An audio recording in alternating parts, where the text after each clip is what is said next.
c'est pas malin, c'est devenir un gros connard, fermé à tout témoin de rien, ou continuer bon an mal an, jusqu'à la fin en cahotant, à chercher un peu le panard. Et nous là-dedans, qu'est-ce qu'on y fait? Est-ce qu'on peut vraiment y changer quelque chose pour laisser durer? Et nous là-dedans, qu'est-ce qu'on y fait? On est comme des girouettes rouillées, on sait plus comment s'orienter. Nous avons cru, j'ai cru pendant longtemps, que l'école pouvait changer. Cela a surtout été après 1968. À cette époque, c'était même au changement de toute la société auquel nous croyons. Après la boucherie de 1914-1918, pour le plus jamais ça, était né le mouvement Freinet et avec lui l'idée que c'était bien une autre pédagogie qui pouvait empêcher que les générations futures renouvellent une telle folie. Malheureusement, elle n'a pas été généralisée dans l'école publique, ni dans le monde, et est arrivée l'autre folie de 1940. Après cette guerre, le Conseil national de la résistance avait bien ouvert des perspectives différentes.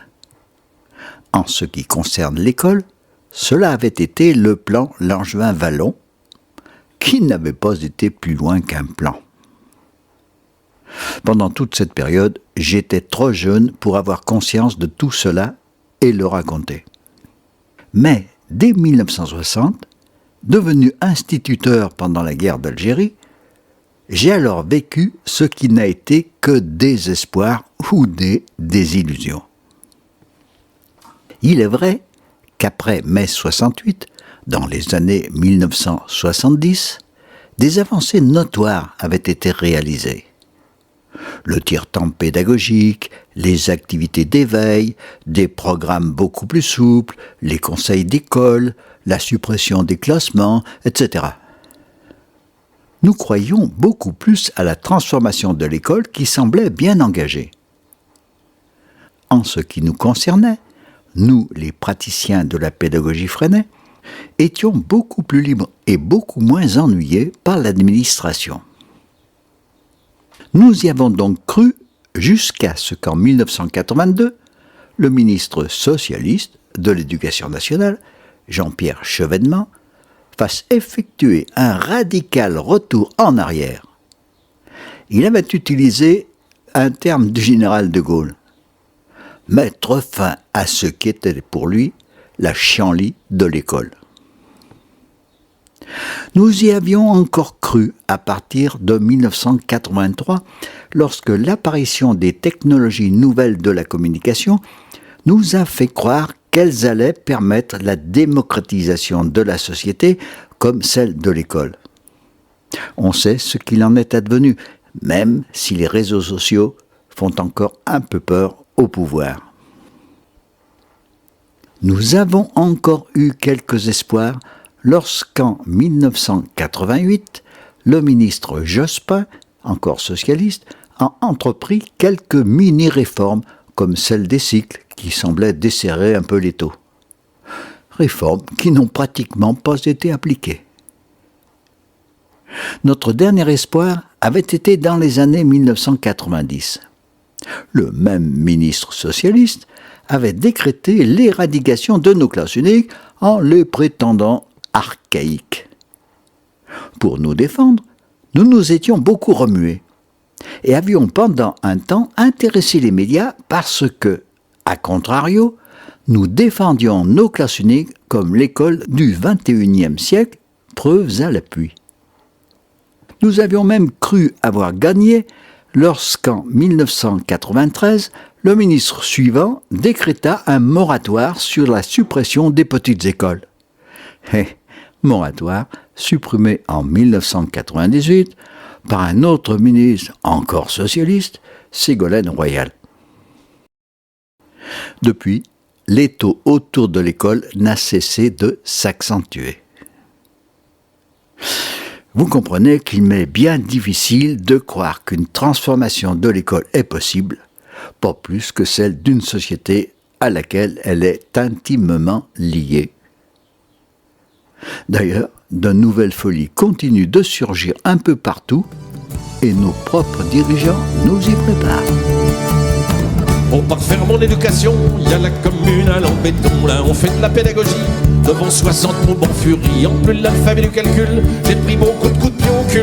Et sans qu'on me le demande, j'ai appris l'arabe et le portugais. J'en suis encore à me demander, après tant et tant d'années, à quoi ça sert de vivre et tout, à quoi ça sert en boîte d'être nu.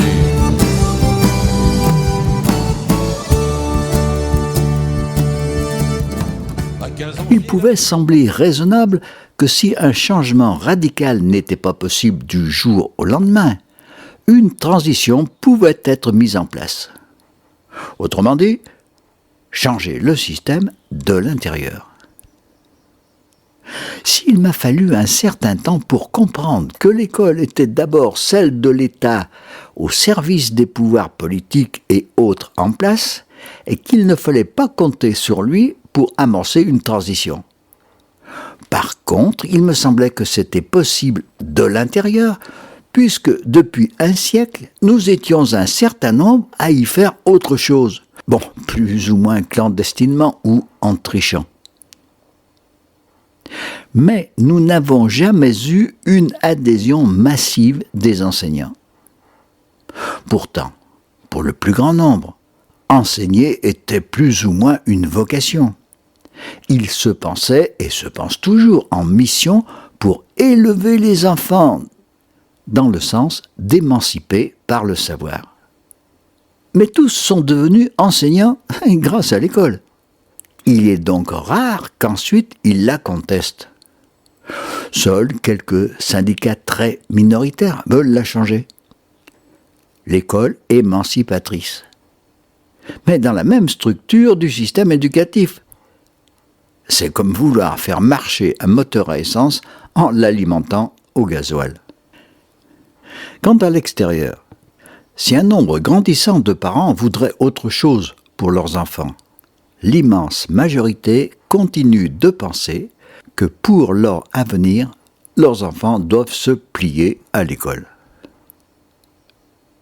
Quant aux partis politiques qui affirment vouloir changer la société, leur programme en ce qui concerne l'école se réduit à demander plus de moyens pour une école quasiment identique. Lors de l'apparition de la France insoumise, celle-ci avait fait appel aux gens de terrain pour qu'ils fassent des propositions en promettant qu'elle réagirait à toutes et toutes seraient discutées. J'avais joué le jeu. Je leur avais envoyé une série de propositions simples pour amorcer une transformation immédiate dans le système éducatif tel qu'il était. Je n'ai même pas eu un accusé réception. Je vous mets le lien de ces propositions en commentaire.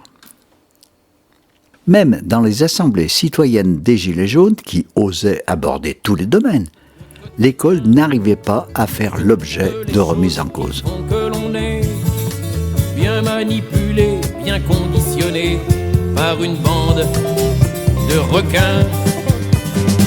Rien de changé depuis la communale, où pendant des années on bourre le crâne aux enfants à grands coups de programme pour qu'ils soient bien dressés.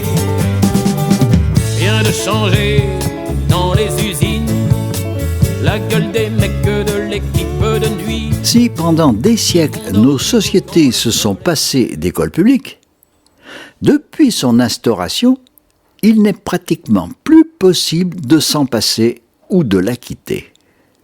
D'abord, que ferait-on des enfants pendant que leurs parents sont obligés d'aller gagner leur vie dans le travail salarié ? Ensuite, faire l'école à la maison est devenu récemment pratiquement interdit. Quant aux écoles alternatives qui s'étaient développées depuis 1968 et qui étaient réellement une autre école, elles ne sont plus autorisées que si elles se conforment aux mêmes instructions et aux mêmes pratiques qui régissent l'école publique. Et elles sont contrôlées pour le vérifier bien plus que ne l'est l'école publique. La société sans école d'Ivan Illich, soigneusement cantonnée à l'utopie, n'est envisageable que dans une autre société, devenue elle aussi une utopie. Alors, malheureusement, je crains qu'il faille attendre l'autodestruction de toute la société mondialisée actuelle. Le changement climatique qui semble bien accélérer cette implosion est peut-être la meilleure chose qui puisse arriver à l'humanité pour que les survivants créent enfin un monde humain. Je me pose de questions et moins je trouve de solutions. Plus je me pose